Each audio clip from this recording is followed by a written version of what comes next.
a minimum of 2 million and more. And this is a presidential grant which was established around 2008, and it's still a program which has seen a lot of support, financial support to village projects through the grant that we provide to villages. We've been able also to resume land titling, and we have put together a unit that has been aggressively pursuing land titling, and not just to deal with demarcation for Amerindian communities that are moving from community status into village status. We have also addressed the call for, well, we're in the process of addressing the call for a revision of the Amerindian Act. This is a commitment also that was made, not in the manifesto, but it's even above the manifesto. Well, it was mentioned in the manifesto, but for us it's above manifesto promises. It's something critical and significant for any government to be willing to examine legislation that is recent. And with our engagements with the leaders, our government has decided to address the call for a revision of the Amerindian Act. We'll get to the details, but I'm telling you about the successes and achievements in a broad way that we have been able to accomplish.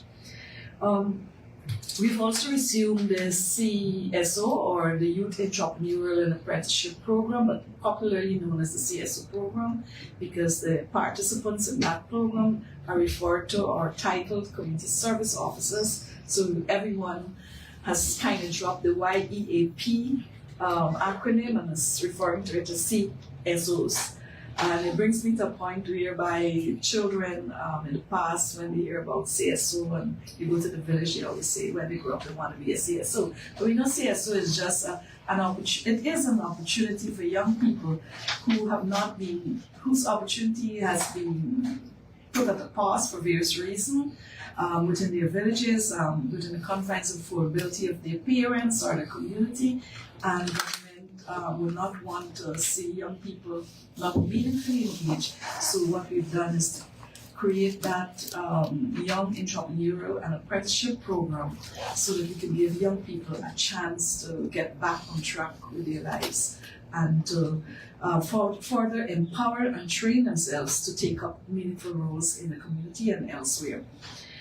And we, as a ministry, I think that we have a tall task. We are people-oriented. We deal with people's business, and it is not always easy to please all of the people all of the time. But within the parameters of our responsibility and our budget, I believe we have significantly made quite a lot of intervention that has today seen the village economy and village development and people's livelihood and welfare being more visible when you go to an indigenous village or we use the word interchangeably, Amerindian village in the hinterland or even those on the coast. Our budget last year was a total of about 8.9 billion, and we expended 8.9 billion. Basically, 100% of our budget was spent. And the Amerindian Development Fund, which falls under capital budget, was allocated 2.78 of those monies that I've spoken about already.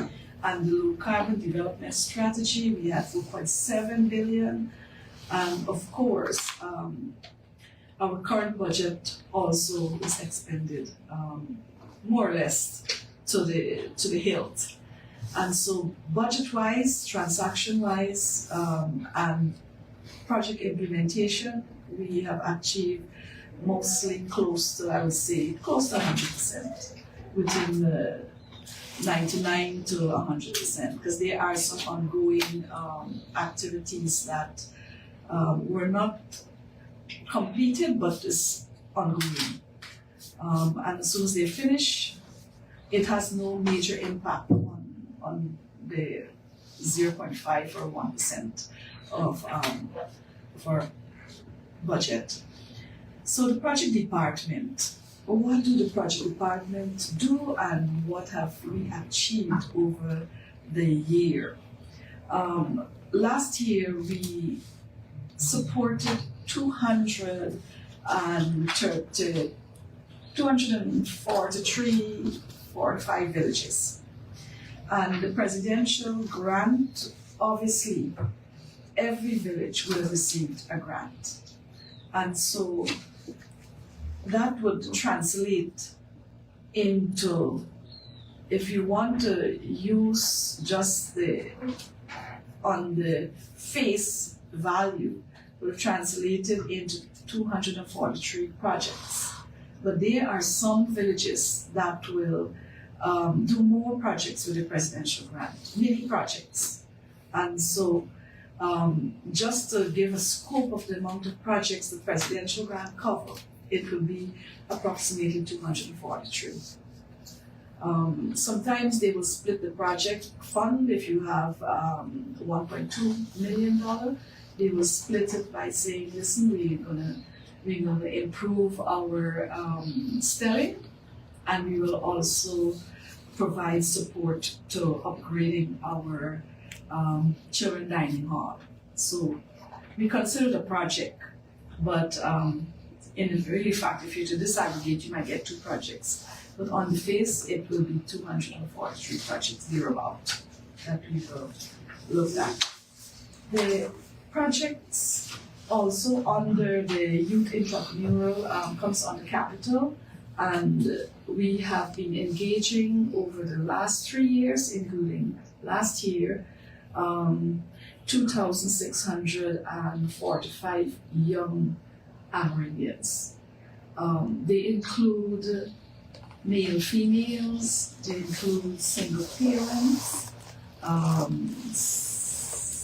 they include special cases like artists, they include, and sometimes a little bit over the 35 years. Those are special cases where an individual could be a bit more identified by the village as being vulnerable, and therefore in need of support, and we will include them. But basically, the program is meant for young people. So last year we spent on that project $1.47 billion, and like I said, it focused on, or the target group was 16 to 35 years. Investment for stipend, out of that was about 52.7%. Stipend is basically their salary, because they're engaged by the ministry, they're considered to be attached to us, but under the supervision of the village council, supporting village development, taking, I wouldn't say instructions, but taking guidance and being assigned by village councils to do jobs and address issues in the areas that are relevant to village and community development. The impact of those were that we did not only employ them to support the village in their current position, but we've also invested in training. So last year we trained quite a few CSOs, I think 402 CSOs, again both male and female, and we have trained them in garment construction, a total of 137,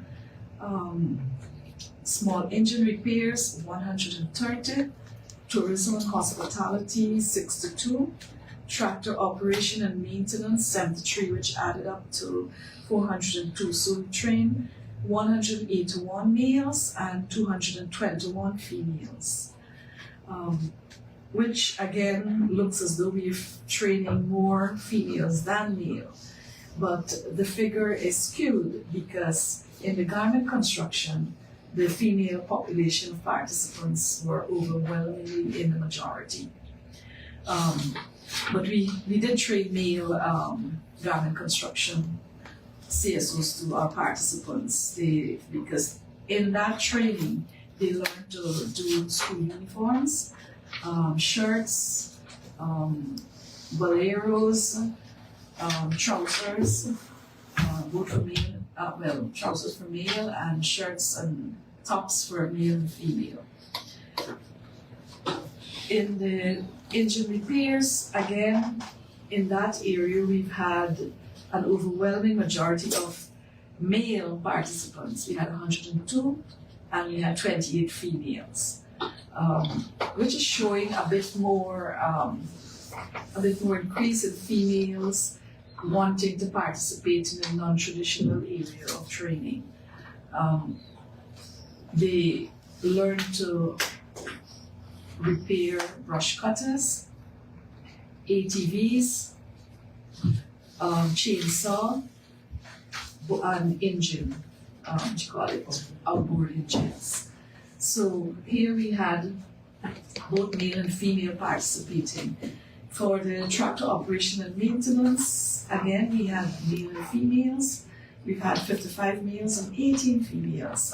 This is good for us because when you look across the country, our government, over the couple of 2 years, in fact, this year end is about a year, close to 2 years, we've had the responsibility of distributing to villages under an agricultural program, 205 tractors. And so that means that in 2022 we would have trained tractor operators and maintenance, and this year we trained 73. And so we have male, female, and it's good that women are also, or females are also participating in this training, because when you go to villages, you might find it very, very good, or it's a good trend that women are now operating tractors. You know, in the rice sector, there was hardly any women operating rice, tractors during the preparation stage and all of that. You may have a few, but here we have, in last year alone, 18 female tractor drivers that will be servicing their community. For us, that is a success for females across our country. And so the success stories, we could engage them because they work 4 hours a day for their community, and they can train, they can study or do private and personal work and family responsibility in the rest of the hours they have. And what is the success for some of them? There is one young lady, and I'm only going to single one for now, but there is one young lady from Rincon. This is in Region 1, the Muruka sub-region. She's been trained in garment construction. Today she's a seamstress offering services to her community. So uniform and other forms of clothing for villagers who utilize her service. And so she is able to earn. She's able to increase her income. She's able to develop a skill that will be lifelong. She may not leave her village unless maybe there's a lucrative opportunity for her to be engaged elsewhere as a garment construction worker that with a much more lucrative incentive. But currently she has been able to establish herself as a seamstress and is providing much needed service to her community. And I'm sure that the Santa Rosa villagers is a large village, which is about 12 satellites. If she develops into a seamstress that is renowned for her service, her customer base could very well expand, putting her in a position whereby she can one day be recognized as a seamstress that came out of the CSO program and is now standing on her 2 feet, addressing her livelihood and the welfare of herself and family. In terms of other success story, we've had tractor drivers and maintenance operators who have gone back to their villages, and in some instances they are serving as trainers to their community for young people who wants to learn how to drive. Not necessarily only a tractor, but today, if you follow the trend of what is happening, is that many hinterland communities are developing due to the intervention of the public works ministry, and also the upgrading of roads and making trails more usable and passable by vehicles. The need for training drivers is becoming something which is increasing. And so, for example, in Ramadan, they are training drivers, not only for Ramadan, but I suppose for Upper Mass. Ramadan is a riverine community, but the road network is beginning to be developed, and there's a need for driving. And all the villages have received tractors, with the exception of Kaikan, is it? Kaikan and Philippi, where is Ellie? Philippi, did they receive their own? Tractor, yes. Yes, so Kaikan tractor is going to be delivered fully this year. If you want to hear the story about that, how we've achieved as a ministry to make sure that our tractors reach to the villages, it is a challenge. To get a tractor to Arau, we have to dismantle it in parts here in the city. We then have to freight it out by aircraft to Kaikan. At Kaikan, we have to then ship it to Arau by boat. And then when it arrives at Arau by boat, it has to be transported physically into Arau. So if you think of a trailer being transported by an aircraft, we have to dismantle that trailer, we have to cut it in half, then we have to take it in pieces, and we have to take it and weld it when we get back, and so that they will be able to have equally served, they will have been equally served by this ministry. And so we've had some issue in getting the tractor outfitted this last year, so it will be done early this year. And it's no fault of ours, but we've had a lot of factors that were really worrisome and tragic to our country, that the aircraft that we usually use to transport this level of ingenious way of transporting things to village was otherwise utilized. And so we had to step back a little bit, but Arrow will get a tractor. I think they're among the few that have not yet received a tractor. So the CSO program basically has been a success. Young people are still eager to get involved. The income that they receive is not only a direct benefit to the individual who is the participant, but it also provides benefit to their families. And if we think about 2,645 CSOs coming from a similar number of families, the income being increased by the CSO salary, it means that more money is being accrued by families that will be spent in the village. That means that those monies are then translated into sustaining village business. And there used to be a wonderful story that I've learned of during the last phase when we were in office between 2013 to 2015, when we were managing and working with the CSOs, which I wouldn't tell today, but there are the success stories now, which I don't think I can afford to tell you those success stories today, but as the year goes on, we can account for them. The presidential grant, I stepped away because the presidential grant is something that is old, but not old, but we spent $947.6 million in presidential grant this year. For agriculture, we've spent $261.3 million. So agriculture may not may have been the largest chunk of the assigned sums of money from that grant. And it is basically because indigenous or Amerindian communities are based on agriculture. Their lives depend on food security.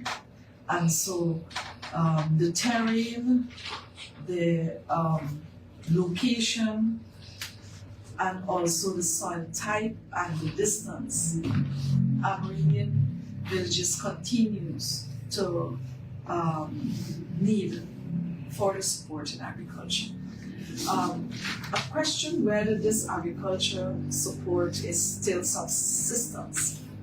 I will say no. There are some goal setters now that are looking towards opening up larger community plots.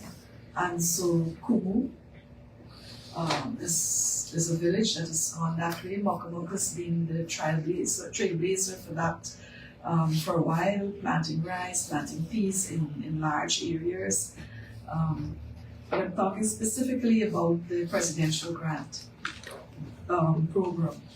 And so what has been a new intervention too under the presidential grant or in the agricultural support that we're giving to Amerindian villages is that His Excellency has recently introduced and ramped up shade house and greenhouse agriculture, which is attractive to women and young people because it takes away the grit and the misconception that agriculture is such a hard job.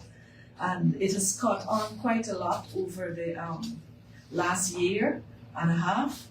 And the Amerindian villages or the Amerindian village councils have also requested that shade houses be built or constructed in communities that have requested such shade houses.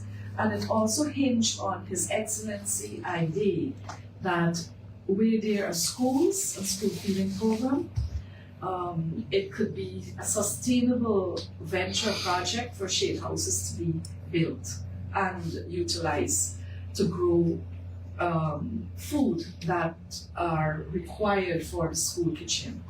And so out of all the support we provided for agriculture last year, we have 238 projects.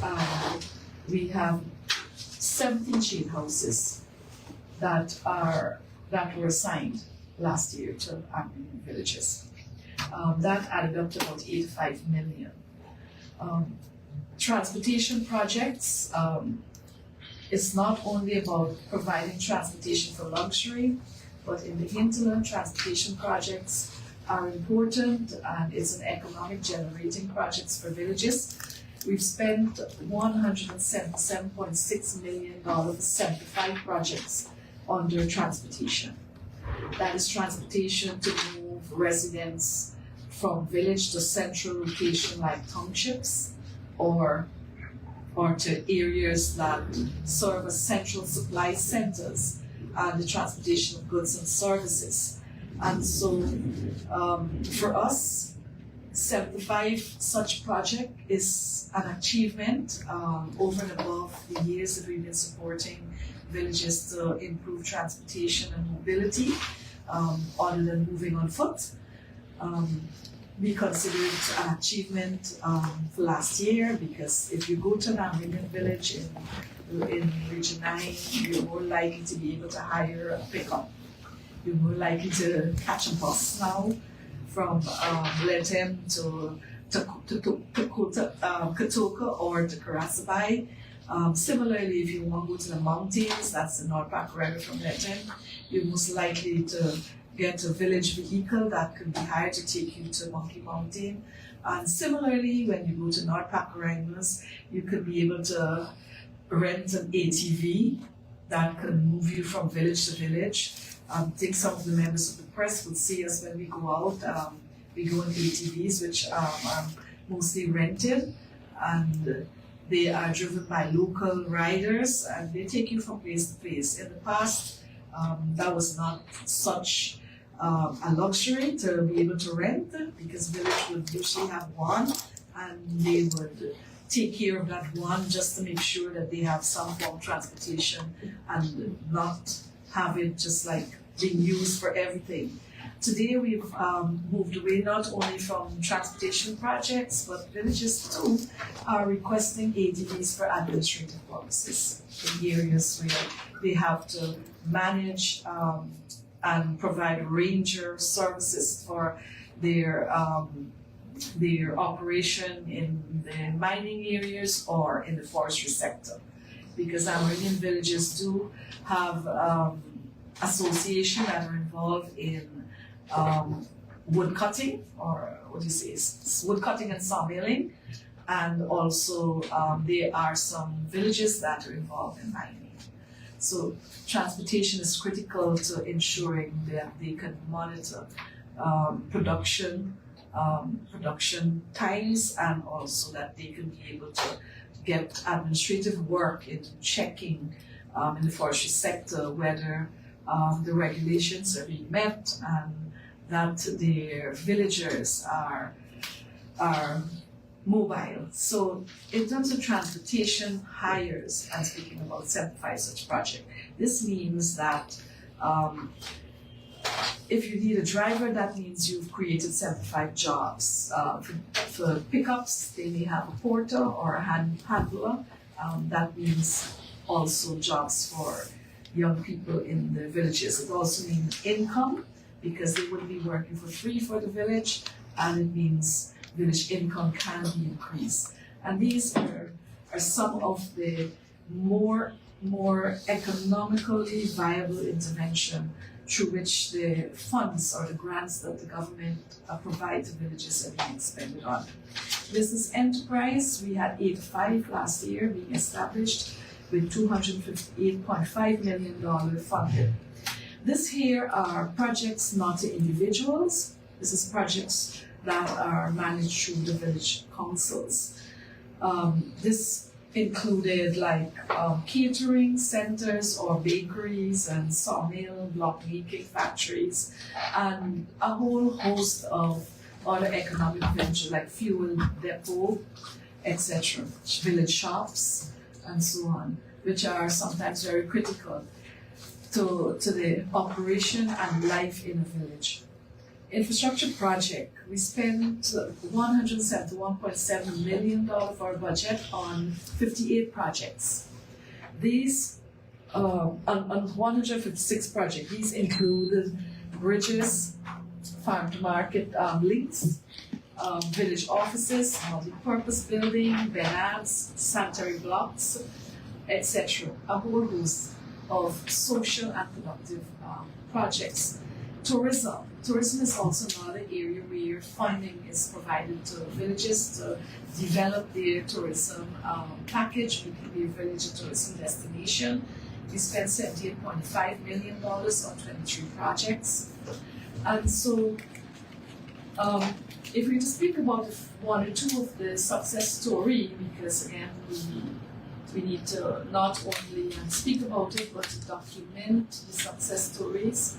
But Kardai area, this is again in Region 1, they procure, for example, one school boat with 15 horsepower. These are transportation that are also on the social category, because school children generally don't pay on the school boat. The region supports them with fuel, and the ministry would offer to provide the boat range through the grants. And so a success story is like, for example, in Morinaya, 60 students on a daily basis had to get to work. Today they paddle to school. Today they are using or being transported in a much more, I don't want to say safer, because everything on the river for me is for me it's a concern personally, because I don't like water transport a lot, but they are now being transported by a boating engine other than a paddle boat. There are numerous paddle boats back and forth morning and afternoon. For Ramadan, again, I think Ellie's done a pretty good job, so she's highlighting Region 7 a lot here, where There's a thriving fuel depot at Warangong Village, serving miners, residents, and neighboring communities. And for El Paso, again, this is in the social category. They were able to provide a multi-purpose building at 12.2 million.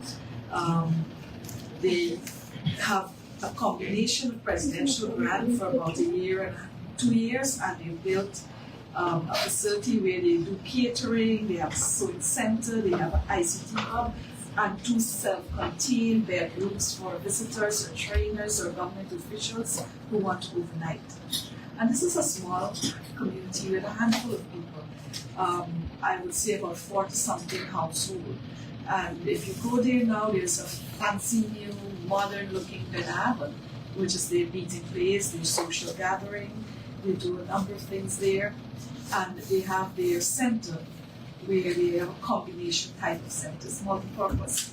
And they are now boasting of their 2 bedrooms where people who may come to visit and want to stay a little bit overnight, because they also boast on the Patara River, the falls, that where the Chumachumari Falls, where at one time they used that falls to generate power.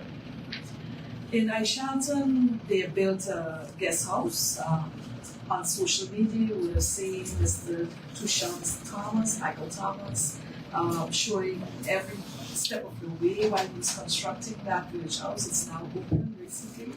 And last month I opened that guest house. It boasts, I think, 9 rooms or 10 rooms. 9 rooms.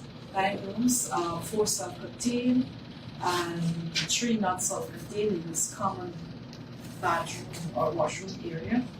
And they also boast an improved tourism attraction.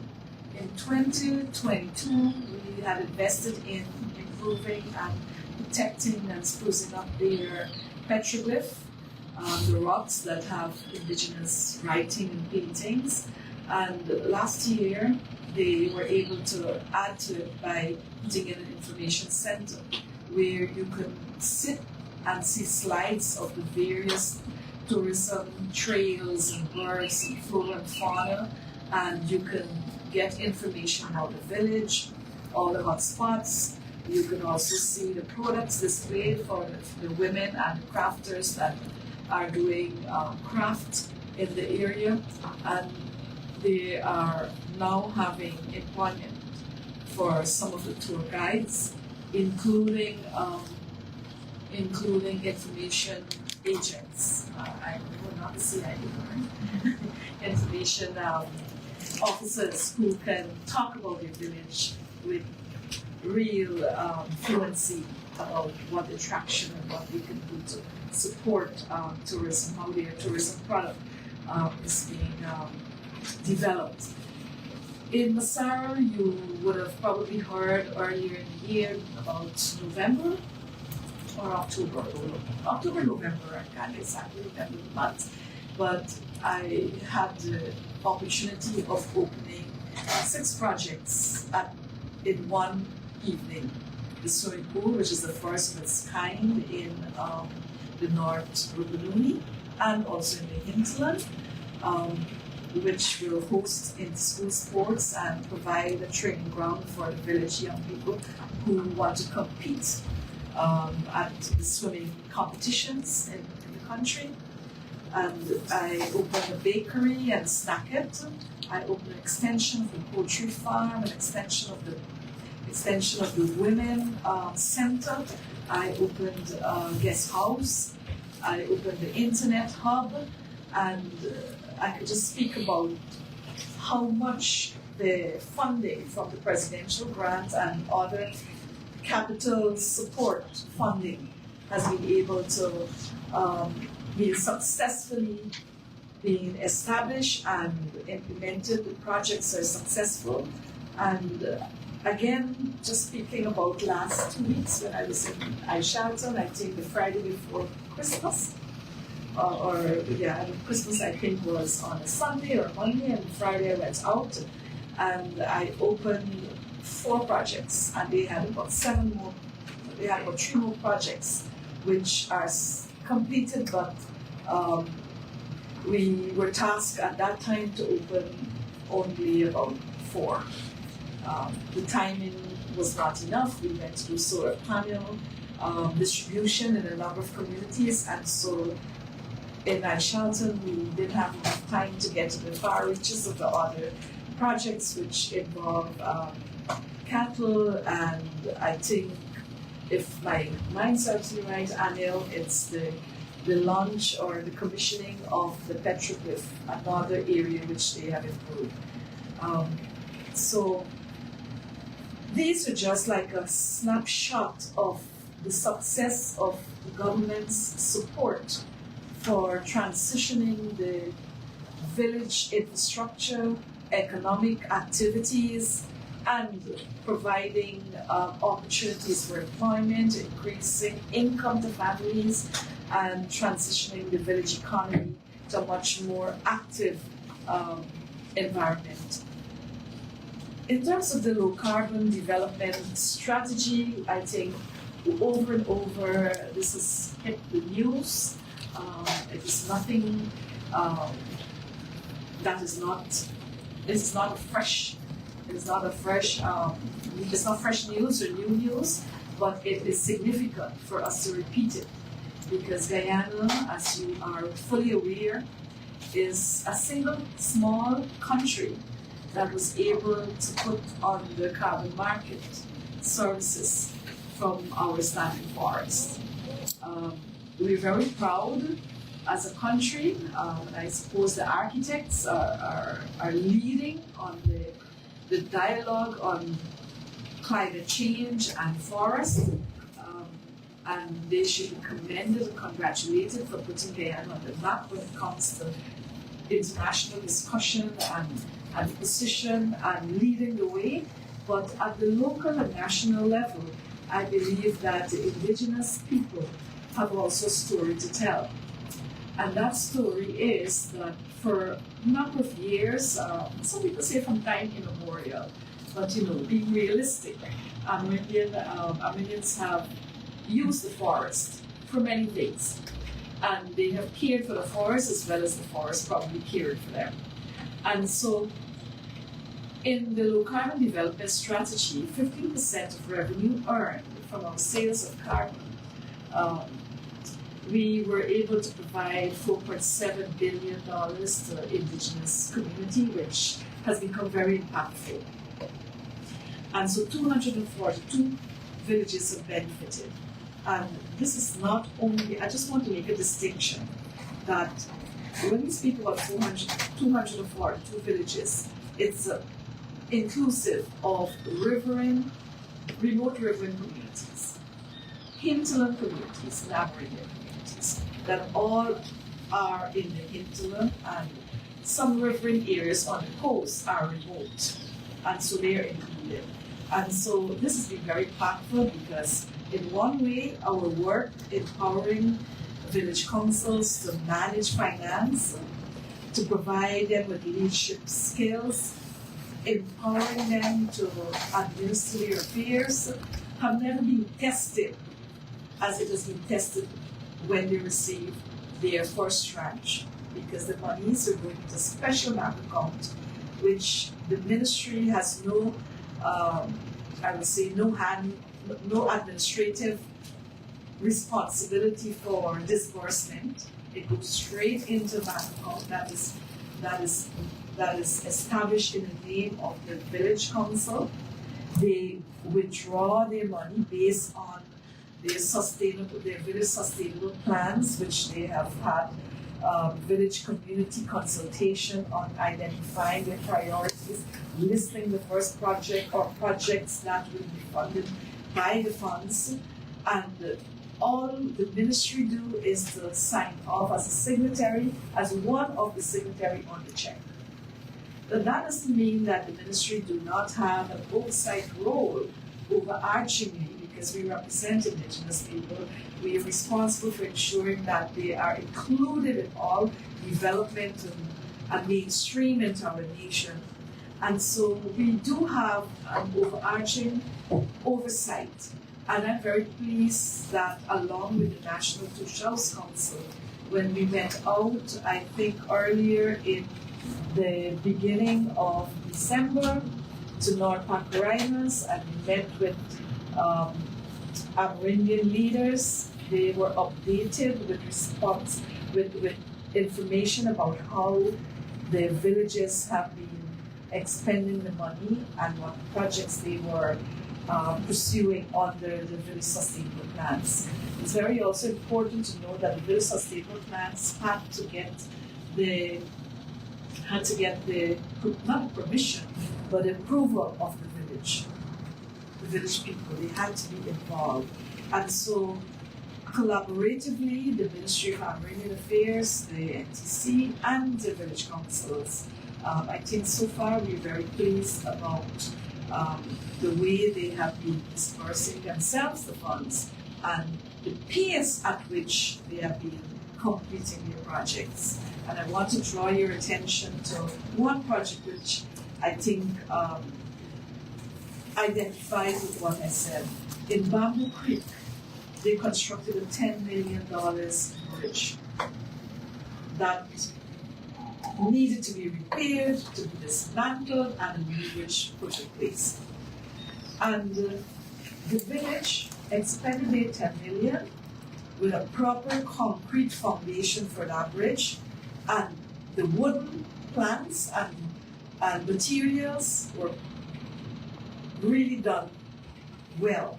I think that is where you see value for money. And when you match that with a few of the challenges of contractors and the hinterland projects that they have to complete, the village, I would say, outshined contractors because they just completed the project in less than 3 months, and the project was done to expectation of the village. And when you compare it with structures in other parts of the area, it was amazing. One day I take, well, all these are part of the photography or the pictures that when the minister goes out and they take a video with them, they will take these photos, and hopefully one day they get shown, because they all go into a place where I believe the opportunity for exposure and highlighting should be done. But it's amazing to see how the carbon credit disbursed sums of monies to village councils are being utilized. Challenge is, there will be challenges, and we are hoping that that it will not be too burdensome on the National Tush House Council and on our own intervention when we are asked to intervene.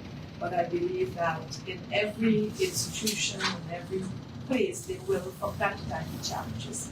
So far, we have not had any complaint that we've been asked to intervene in any such management of the funds yet. I'm not saying that the course is clear, but so far we've not had any requests to intervene. So with my travels, I have been examining how things are going, and I am pleased that even though we do not have direct hands in doing what is being done, I think the village councils have done exceedingly well, and I put it down not only to their efforts, but also to the efforts of the training that within the last 3 years we've been conducting, because we've been training secretaries, treasurers, tush house, village councillors, CDOs, and some CSOs with respect to accountability and transparency, governance, and how to deal with village affairs when it comes to management of funds and projects. So again, we have, well, they've given me success story. I've said some of my success story that I have physically seen. PS is telling me that there's something more significant to talk about here.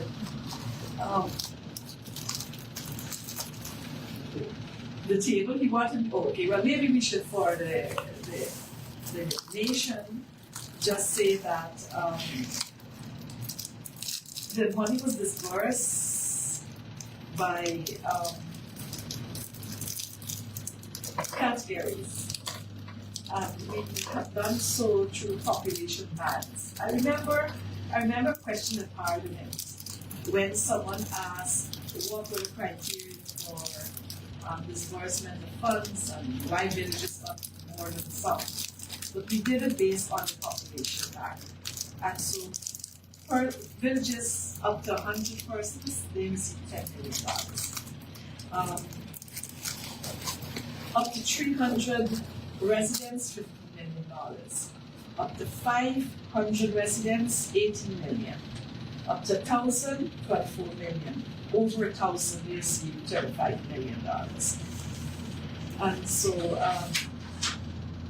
I'm happy to report that, like I said, they've given me some stories. They said here that in Red Hill, from the carbon credit funds, the village purchased a mini excavator, and they provided employment for an operator. They've been clearing land for agriculture, improving their community ground facility, and in clearing the land for agriculture, it is expected that that will generate employment. It's a community agricultural farm, and so definitely they will be able to provide employment to villagers. Kurtuku village, again, they purchased a mini excavator and they've been clearing land for agriculture and for mining. Kurtuku is a mining village, and so Amerindians are no different than Guyanese who wants to mine. They are involved in the mining, not only at the miner end, like the labor end, but they're also at the operator's end, in terms of having operation of their own. Myquak village also purchased a backhoe, and this has been used for maintenance of road. And so they're contracting it out to those who have been building and also have created employment for an operator. And this is intended so that the village can realize income from this venture. And Myquak is a small settlement, again, smaller than Kurtuku, but they have big plans. Kwaiko, again, another small village, a settlement, called a satellite of St. Ignatius, and they have $9 million. Suriname? Yeah, Suriname. Sorry, Suriname, and they have a $9 million farming project, and so they too are working towards increasing food security and commercial farming so that they will be able to contribute to feeding our nation, well, feeding the region. Basically, that's Region 9. I think, again, we cannot overemphasize that this government has provided 205 tractors to indigenous villages across the village, the area, the regions, the hinterland regions, 1, 7, 8, and 9, including coastal villages. We also have the task, like I said, I'll provide much more details on on the process towards the revision of the Amerindian Act. We received $80 million to commence the process. Well, the process is not jumping into consultation right away. There's a number of development aspects towards the full-fledged consultation. So what has happened last year is that the governance team and the legal department, including the AG office and the NTC, have been able to do a number of things. They have trained facilitators, which included 14 NTC executive, 25 CDOs, 5 NDOs, 15 CSOs, a total of 54 facilitators, gearing them up to be ready for the full-fledged community consultations. In addition to that, they've had to examine from the level of the NTC and the governance the ministry perspective, what are the areas that are likely to require revision? So there's been an in-depth examination collaboratively with the NTC and the Village Council, representatives and residents. And in that process, we trained 300, well not trained, we've worked with 3,663 residents, which included also leaders, prepping them in preparation for supporting the consultation, which I envisage is expected to commence. And so in last year, we were able to achieve more people becoming aware with the details of the current act. You go to villages and you may expect that every Amerindian should know what the act means to them and what it entails and what are the clauses and how it affects their lives in terms of protection of rights, their authority to manage their natural resources, the way they handle mining, etc. And the expectation is not necessarily always the reality that everybody knows the Amerindian Act. So it has been very purposeful and very rewarding to have been able to discuss the current act in preparation for consultation, notwithstanding that annually the Ministry of Amerindian Affairs provides the new leaders at the incoming tenure, which is 3 years, with training on the Act or with the introduction to the Amerindian Act. So we have been able to achieve 3,663 individuals across various clusters in the regions, Region 2, Region 3, Region 4, Region 7, Region 9. These areas have already been in a state of preparation. If you recall, there was an attempt during 2015 to 2020 when there's a lot of talk about the revision of the Amerindian Act, and 100 million was provided sometime in 2019 to start that process.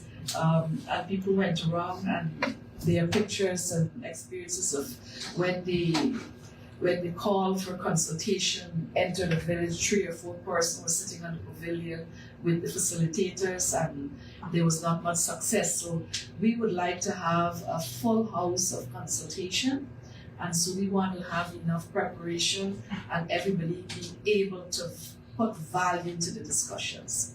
And so our work last year was prepping them on helping to support the drive or the activity, and to also at the same time examine more carefully what is it that the Amerindians would like to see changed or enhanced and strengthened in the Act. Culture and tradition and heritage is important to Amerindians. And annually, we have been investing in what we call the Heritage Month celebration. It is not only about a celebration, but about $124 million, was allocated to support highlighting culture and heritage culture of Amerindians. And it embodies a wide range of activities.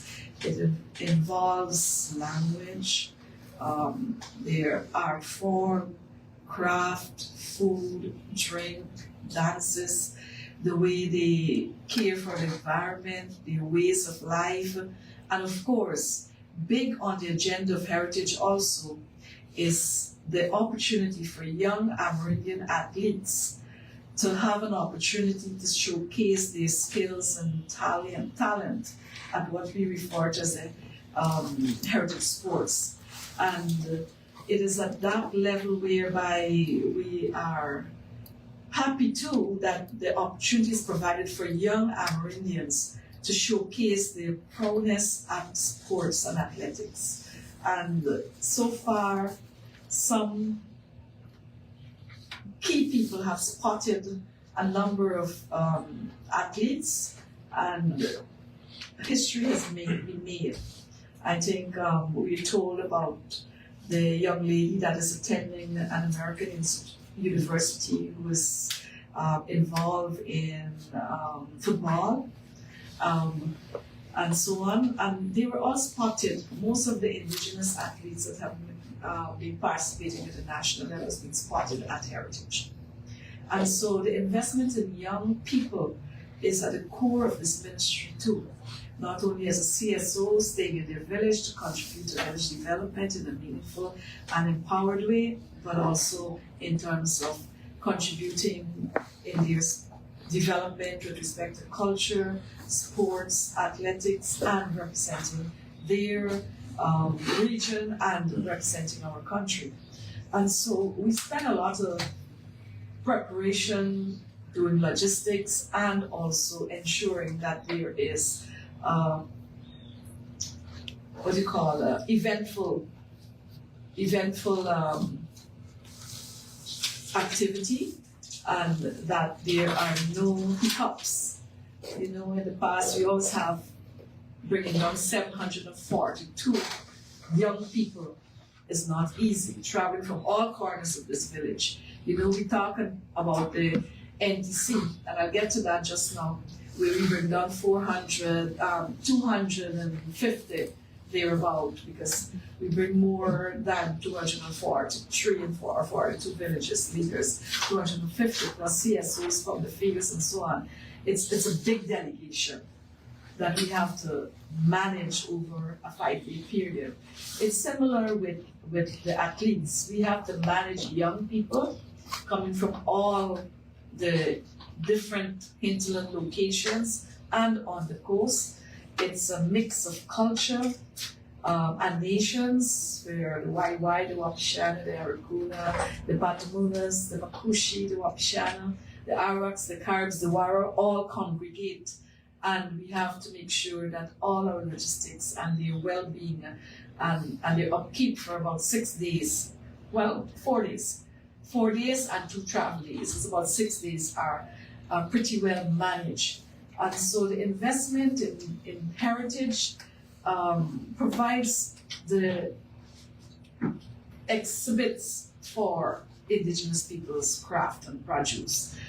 And again, we expected that out of that, business ventures and some of them becoming full-time suppliers to those who will trade with indigenous products can materialize. We've had a few such things happening. There's a businesswoman from the UK that is in connection with producers of craft from Region 1 and St. Cuthbert's Mission that came out of the last exhibition we had, and so on. And if you look at the development of our cultural groups, coming from where we started with about 2 culture groups in the very early days in '94 to where we are today, we cannot accommodate all of the cultural groups who are willing to come to display and to showcase their culture. But their improvement in maintaining their dances and their music and songs, whether it's done in English or in their language, it has grown, it has increased, it has expanded. Today, many patrons come to the event at the national level, which is in Georgetown, and some people go to the various events out of town. Even closer to home, Kurukuru is one of the largest activities to showcase the heritage of indigenous people. It has evolved into an event where thousands of Guyanese will go on the highway to celebrate the culture, the participation, the contribution, and our indigenous traditions and customs. So again, it may appear to be a recurrent event, but it's an event which over the years we've seen the growth and expansion of the respect for indigenous culture, the acceptance for indigenous culture traditions, and the involvement and participation of our nation into one unit at those occasions. Welfare. The welfare of our ministry and the services we provide, does not compete with the Ministry of Human Services and Social Security, but we have had a lot of supporting success for those who come to us in times of need. I already said about the patients that we support that are released from, not released, that are, discharged, because they were not in prison. They discharged from the health center, the health facility. We've been able to provide a lot of support in terms of expending sums of money to fly them back into their villages. Welfare cases can vary between those who find themselves stranded in Georgetown in difficult financial circumstances, and so far we have, together with Coastal and Hinterland, a total of more than 1,000 such cases.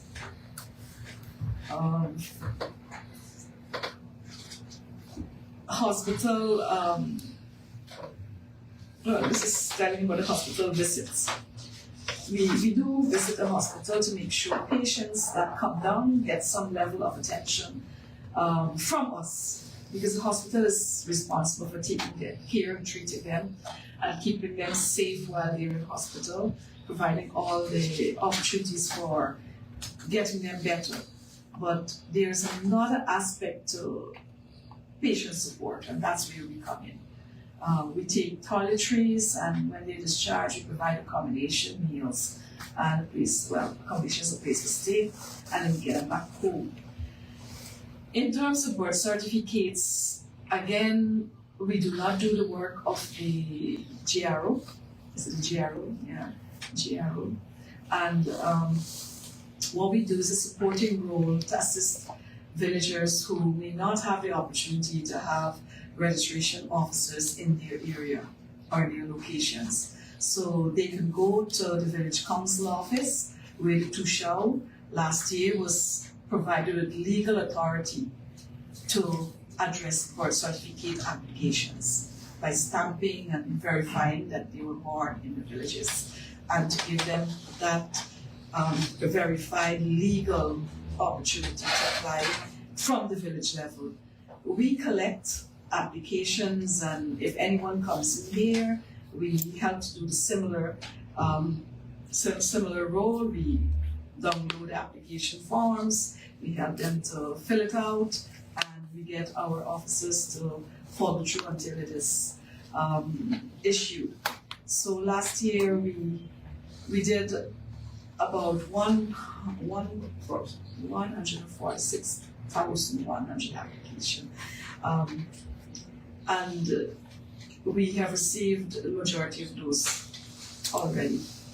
I think they don't have the figure here, but my office do have the figure. I can't recall it off the top of my head, but it is very helpful. And I think it's an achievement because there's no registration officers in every village, but every village needs. And every resident and every Amerindian or every Guyanese should have an identity document, or what we call a source document.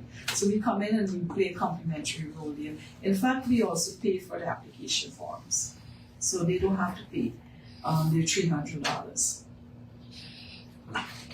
We do help with medicines, like, sometimes in the past we assisted where they may not be in stock at the moment, or they're discharged, but they need a replenishment of their drug, which the hospital may not have at the moment. We fund buying those medicines for them. We also help with more or less the scan. The government has introduced a free X-ray and MRI to cover the cost of that now for patients, but there's a certain level of scans that they still do not give for free, and for Amerindian patients, we usually help with those. Not taking away from the Ministry of Health, but sometimes it is needed urgently, and for the sake of quick diagnosis and treatment, we will step in and cover the cost. Scholarships that fall under welfare too. Our government is our ministry is responsible for the Georgetown dormitories.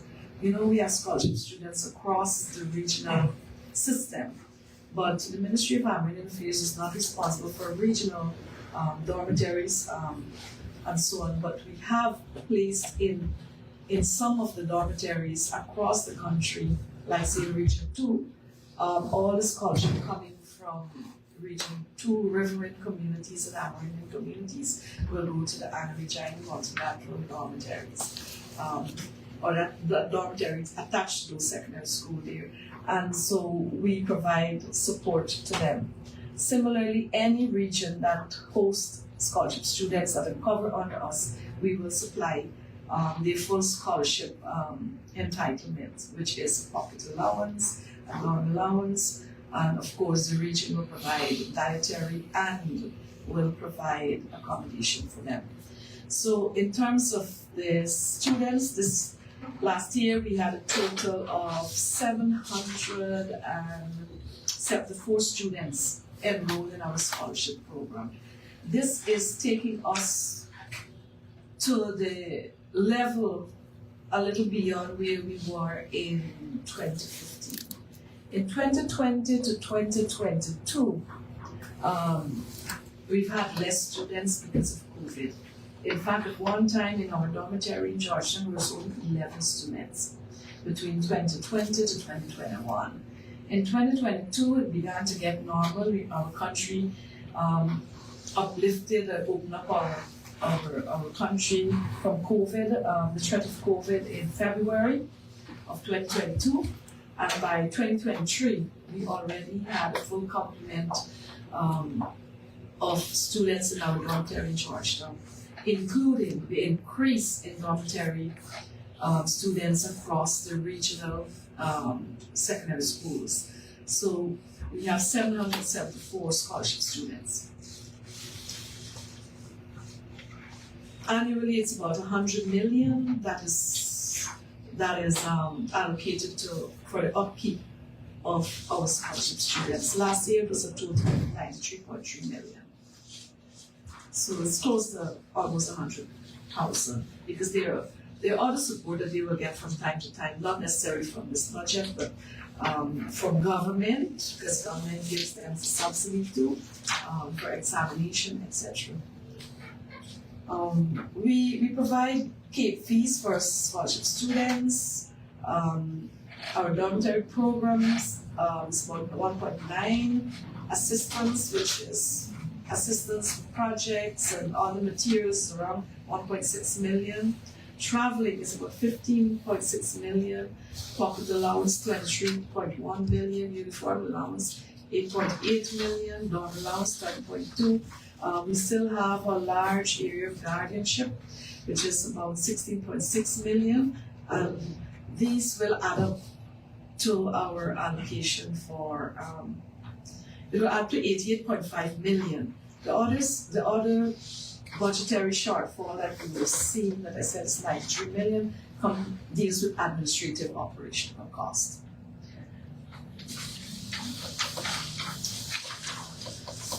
So far, I believe that if you go to the villages, whichever village you choose now, you will see the transformation. Our government outside the Ministry of Amerindian Affairs have refurbished, constructed, repaired, and has furnished many schools in 3 years.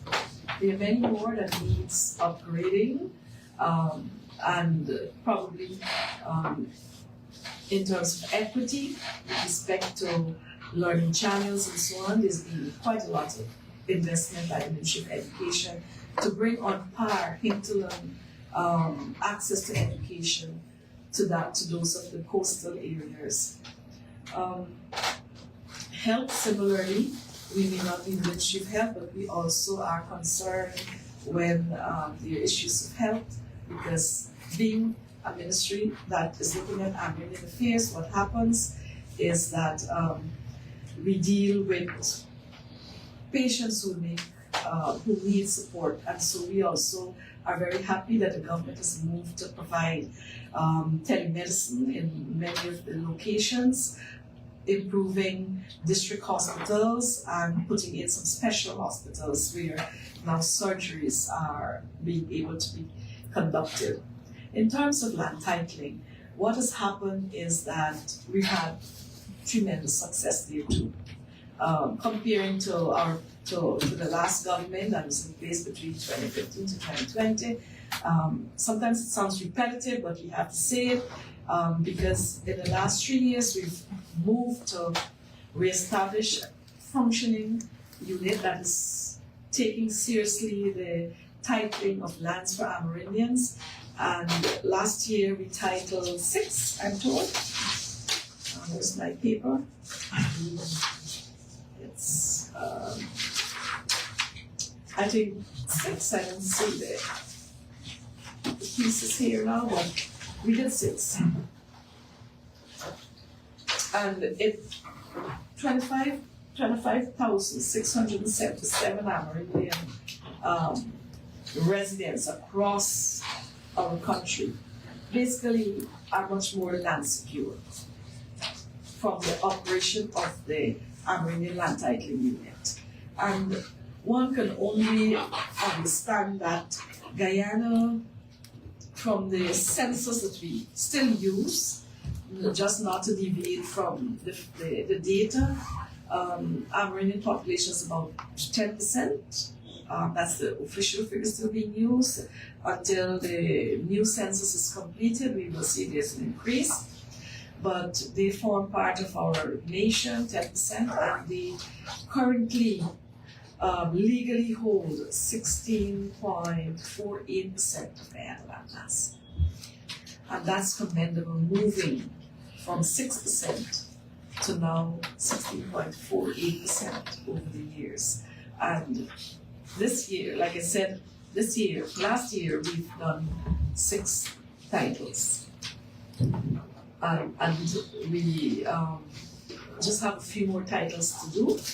And then I believe demarcation, which is the surveys, will probably be the activity that will remain as the main activity. So when we report, we'll say how many demarcations were done in the year.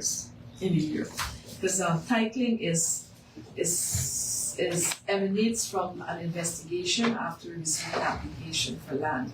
Currently, we're dealing with application for extensions. So it's not the fact, we only have 3 areas that we're still working on to title first timers. That is Rockstone, Cliffs Falls, and Barbara. Those are the 3 that are first timers, and all the others are extension, which means that we're expanding land ownership to Amerindians.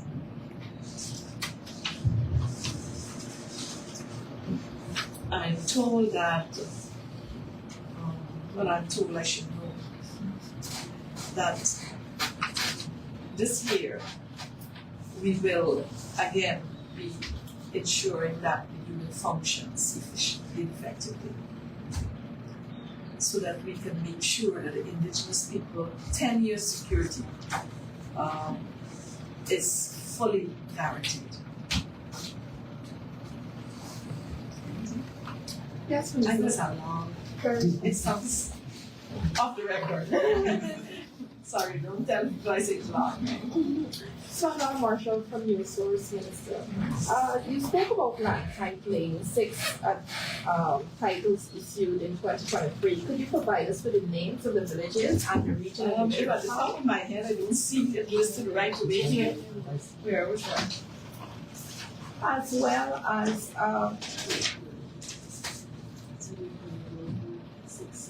yeah, okay.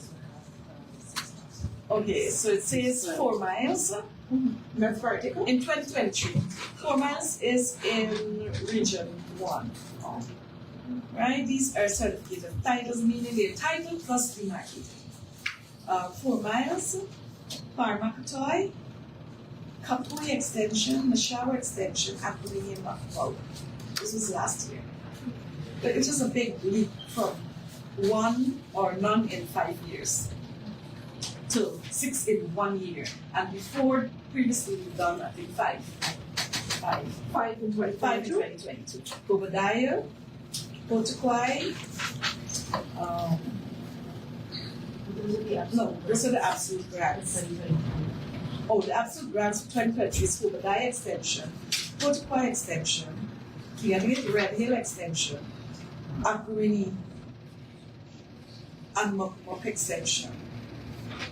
These will be handed out, I think, before the end of this month. It's finished last year, but logistically, with all the tragedy and everything, we were not able to do as much as we think we could have done before the end of December.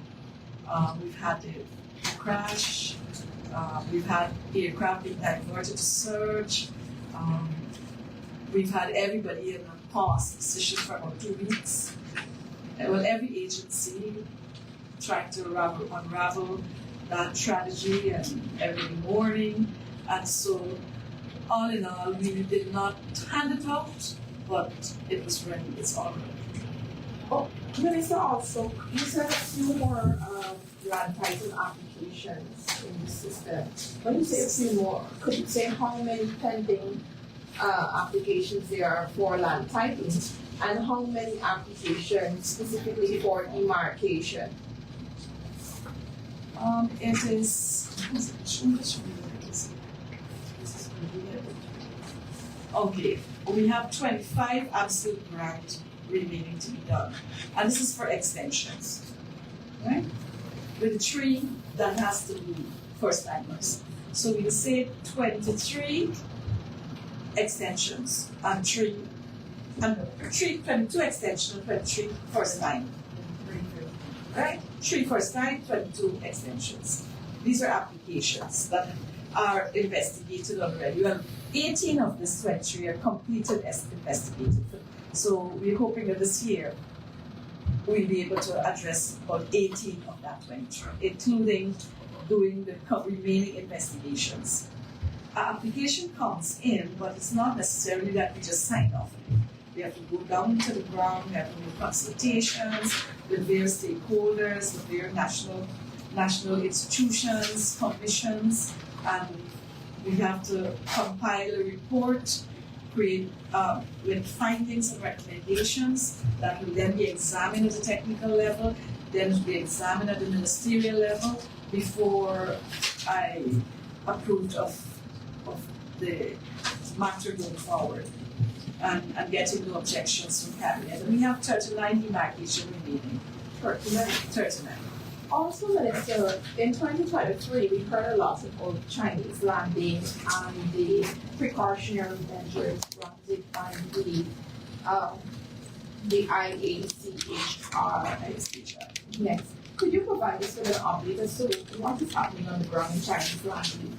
I know during the Officials Council meeting, I was told that the government at the time had halted mining across the border, and that decision affected the villagers because they too mine. But provide us with an update as to respect to Chinese landing and the fact-finding mission that was done.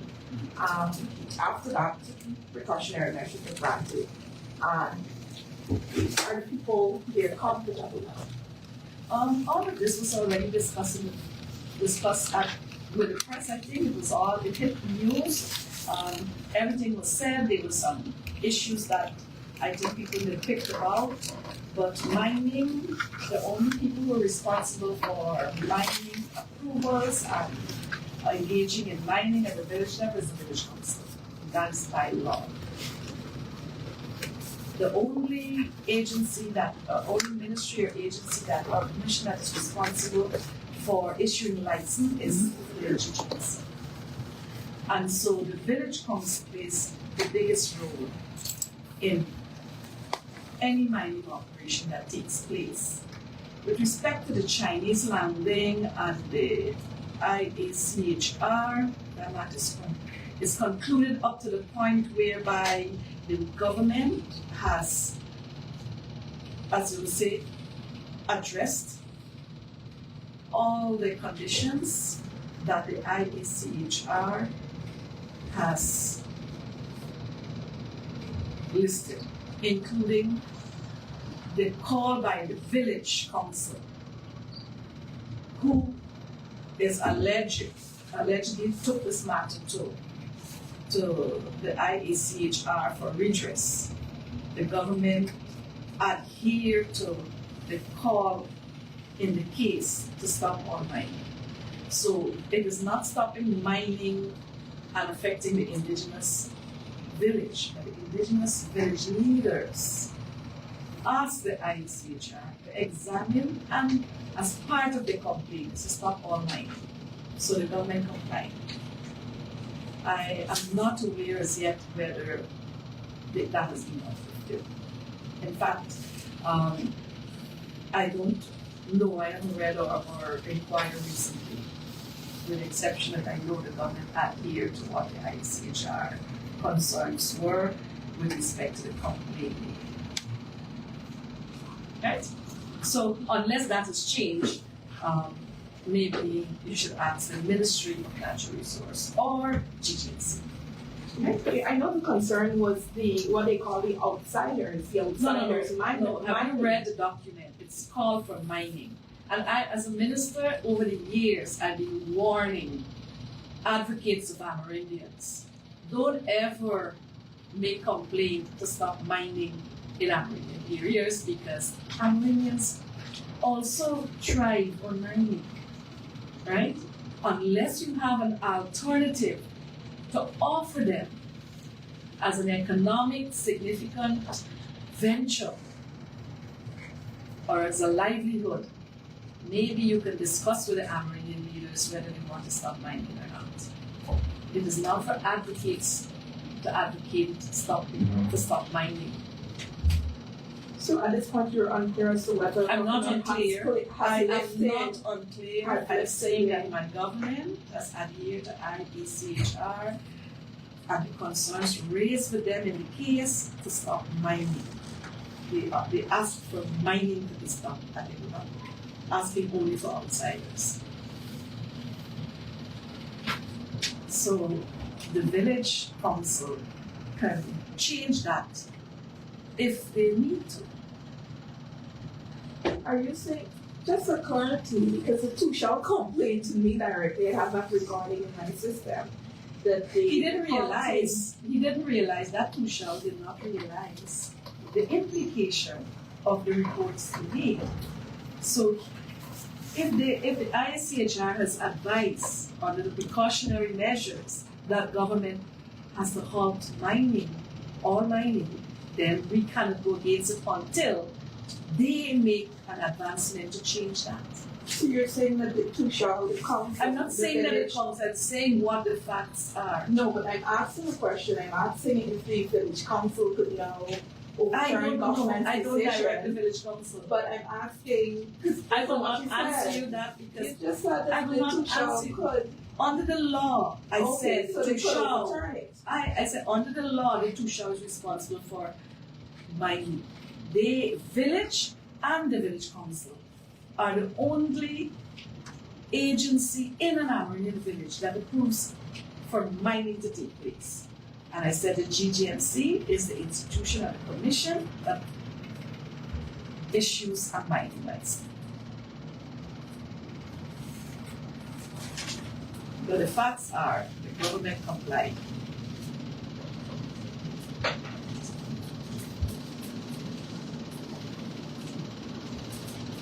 This is a current Cindy Parkinson here from the Guyana Chronicle. Considering all that was said in terms of the progress in the health plan and more recent controversy with Venezuela and Guyana, can you shed some light as to how the atmosphere is like in considering the recent meeting with President Irfan Ali and of course President Maduro in St. Vincent? Has the people feel more at ease in a sense, knowing that they were, at the most vulnerable at that period of time. Well, I suspect with the controversy and all the media frenzy and everything that went on, people would have felt, apprehension and vulnerable. But our president and our leaders have done a pretty good job at maintaining calm, maintaining peace, and thus far, people spent their Christmas and their New Year's and their 2 weeks into the year, and I believe that while things may not be totally back to normal within the psyche of some of the people, it's not business, it's business as usual, but not forgetting that we cannot be overly cautious of what could have happened and what could happen. But I want to say that I compliment Excellency for leading from the front, even being with the people at their side at a time when it was mostly a big concern. Has that hampered any progress in terms of agriculture?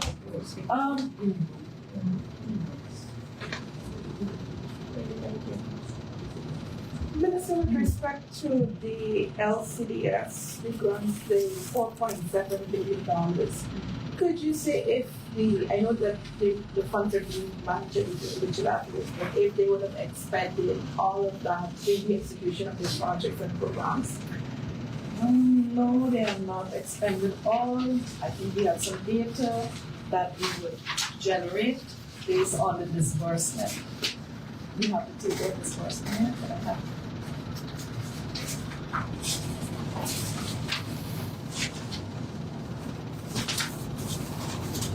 Okay.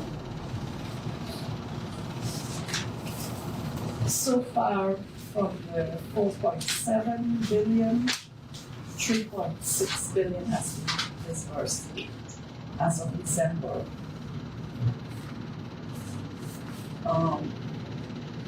232 villages received disbursement in parts or full.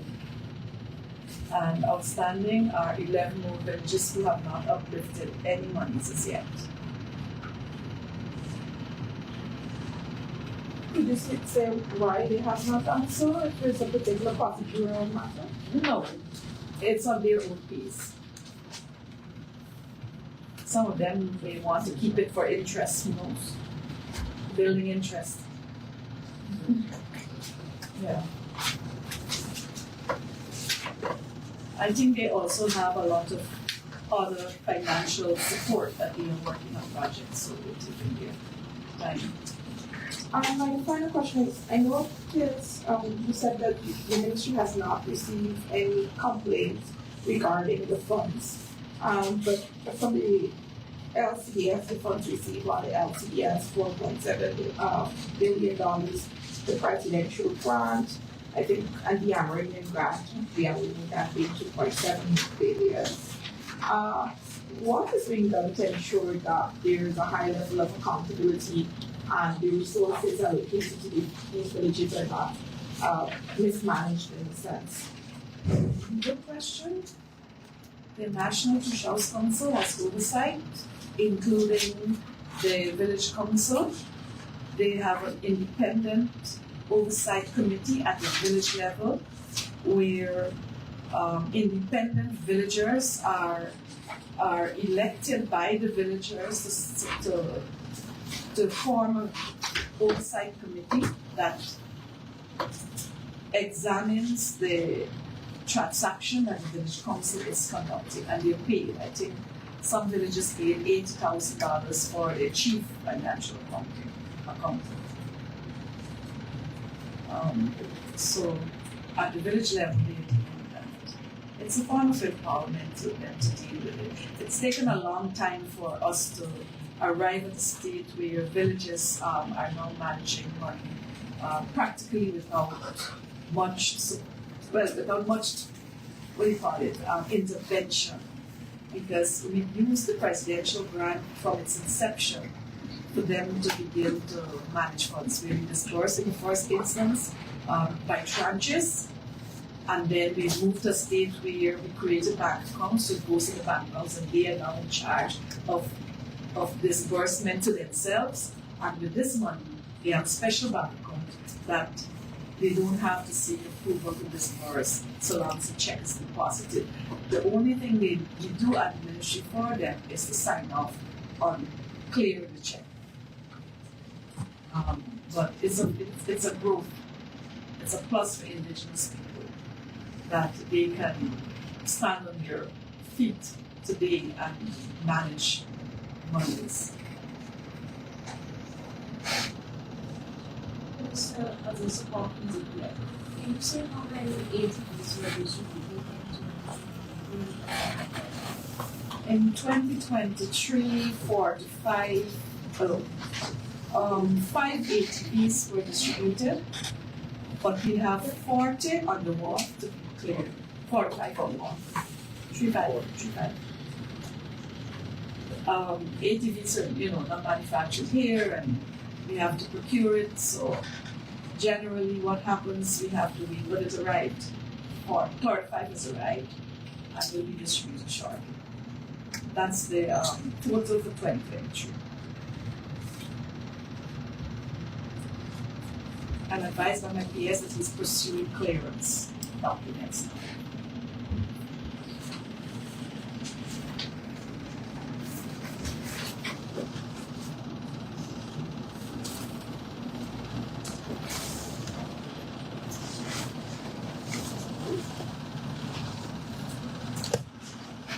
That's it.